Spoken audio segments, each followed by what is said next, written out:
نحمده ونصلي على رسوله الكريم اما بعد فاعوذ بالله من الشيطان الرجيم بسم الله الرحمن الرحيم كما ارسلنا فيكم رسولا منكم يتلو عليكم آياتنا ويزكيكم ويعلمكم الكتاب والحكمة ويعلمكم ما لم تكونوا تعلمون صدق اللہ العظیم۔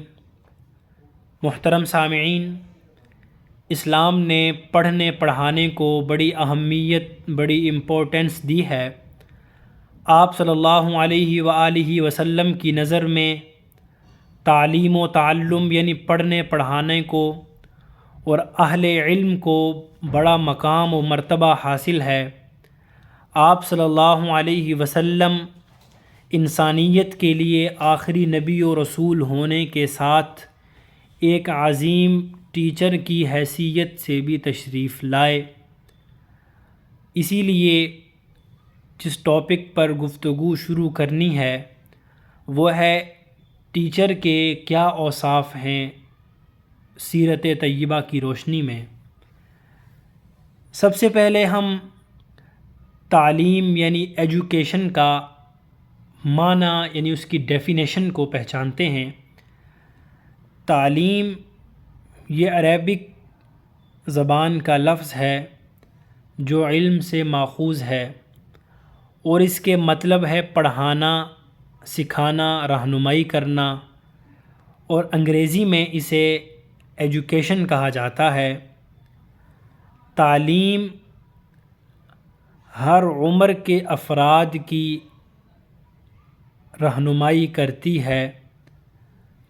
تعلیم و تعلم کا طریقہ کار اور اس کی تربیت و اصلاح کی ذمہ داری سب سے پہلے اللہ رب العزت نے خود اپنے ذمے لی ہے، اور پھر عام انسانوں کو اس عمل سے مستفید کرنے کے لیے انبیاء علیہ السلام، اولیاء، علماء، مجتہدین، معلمین کی پاکیزہ جماعت کو منتخب اور پسند فرمایا۔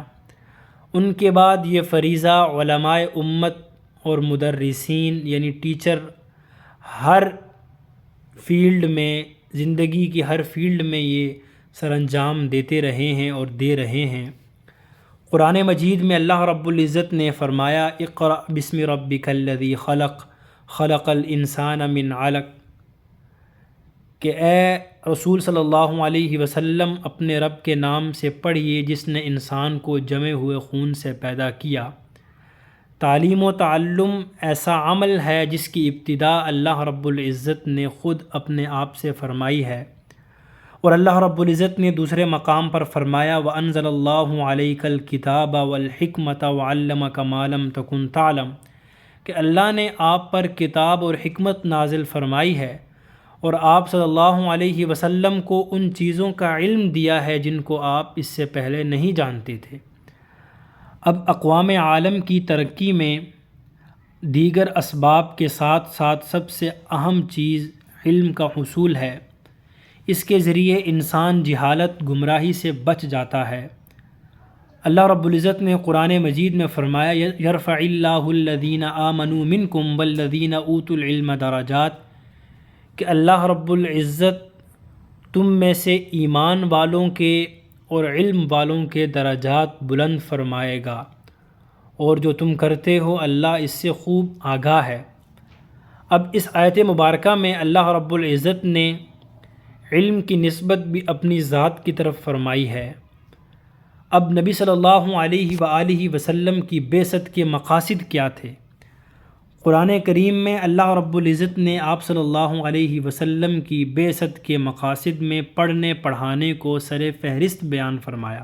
حضرت ابراہیم علیہ السلام نے اس موقع پر دعا فرمائی ربنا وابعث فیہم رسولا منہم یتلو علیہم آیاتک ویعلمہم الکتاب والحکمت ویزکیہم انک انت العزیز الحکیم، کہ انہوں نے اللہ رب العزت سے ایک ایسا رسول مانگا کہ جو انہی میں سے ہو اور ان کو قرآن کریم سکھائے، تزکیہ کرے۔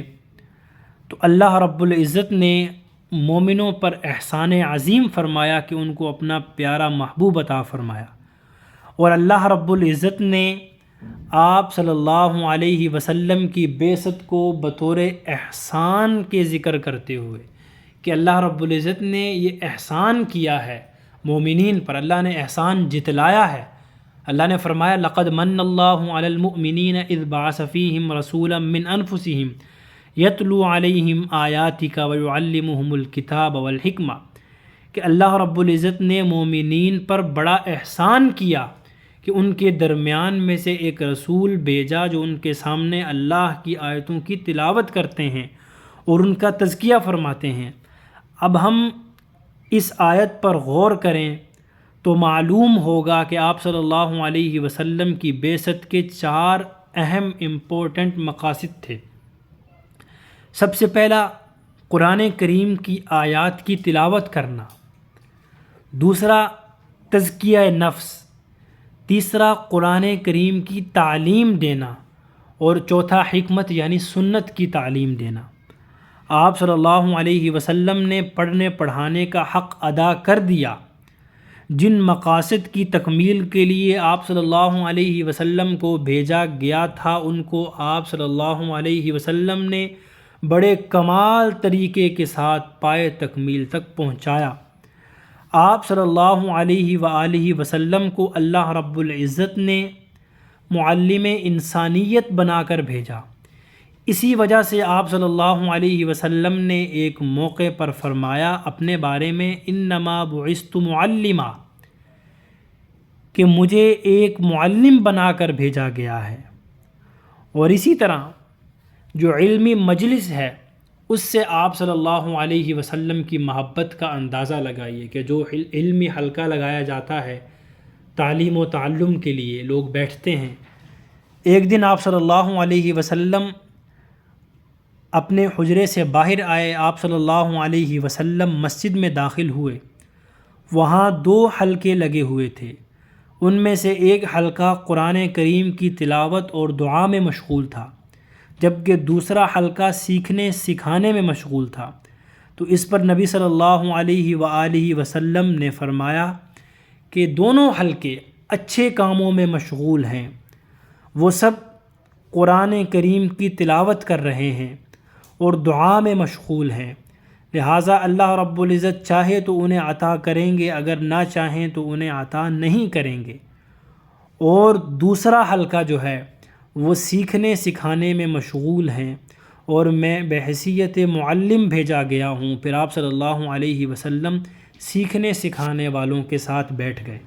دیکھیں کہ نبی صلی اللہ علیہ وسلم نے دونوں حلقوں کی تعریف کی، دونوں کو اچھا کہا، لیکن آپ صلی اللہ علیہ وسلم نے جس کو زیادہ پسند فرمایا اور خود بھی جس میں بیٹھے وہ علم کا حلقہ تھا، تعلیم و تعلم کا حلقہ تھا۔ تعلیم و تعلم کی اہمیت قرآن و حدیث کی روشنی میں باقی معلم کے اوصاف اور نبی صلی اللہ علیہ وسلم نے جو معلمین متعلمین کی تعریف فرمائی ہے وہ انشاءاللہ جو آگے ویڈیوز آئیں گی ان میں وقتاً فوقتاً بیان ہوتا رہے گا۔ دعا ہے اللہ رب العزت سے وہ ہمیں تعلیم و تعلم کے ساتھ جوڑے رکھے۔ وآخر دعوانا الحمد للہ رب العالمین۔